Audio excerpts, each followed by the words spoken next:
Hello, parcel వచ్చిందా?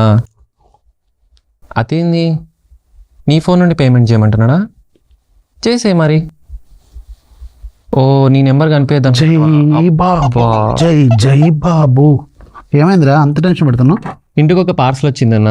Common. తను మా వైఫ్ ఫోన్ నుండి పేమెంట్ చేయమంటున్నాడంట. సర్వసాధారణంగా. కానీ తనకు తన ఫోన్ నెంబర్ డిస్ప్లే చేయడం ఇష్టం లేదు. అక్కడొచ్చిందా ప్రాబ్లం? అయితే ఒక ట్రిక్ ఉంది రోయ్. ఏంటి? ఫోన్ పే ఓపెన్ చేసుకో, నీ ప్రొఫైల్ మీద క్లిక్ చేయి. ఓకే, అక్కడ నీకు మేనేజ్ పేమెంట్స్ అని ఒక ఆప్షన్ ఉందా, దాంట్లోకి వెళ్ళు. పైన నీకు యూపీఐ నెంబర్ అని ఉందా, దాని మీద క్లిక్ చేయి.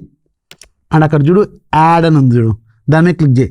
నీకు నచ్చిన కొన్ని నెంబర్లు దాంట్లో టైప్ చేయి. 1 2 3 4 5 9 1 3 4 ఎట్లా ఏదో టైప్ చేయి, యాడ్ కొట్టు.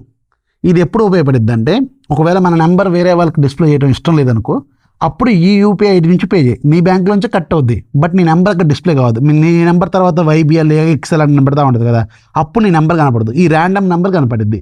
ఒకవేళ నువ్వు నీ నెంబర్ నుంచి చేయాలనుకో, షిఫ్ట్ అవ్వు యూపీఐ నెంబర్. సో ఆటోమేటిక్గా నువ్వు కావాలనుకున్నప్పుడు, నీకు ప్రైవసీ కావాలనుకున్నప్పుడు ఇది ఉపయోగపడుద్ది. సో ముఖ్యంగా లేడీస్కి బాగా ఉపయోగపడుద్ది ఇది. బాగుంది కదా ట్రిక్. ఇన్ఫర్మేషన్ అయితే లైక్ చేయండి, ఫాలో కొట్టడం మాత్రం మర్చిపోద్దు ఇలాంటి టిప్స్ అండ్ ట్రిక్స్ కోసం.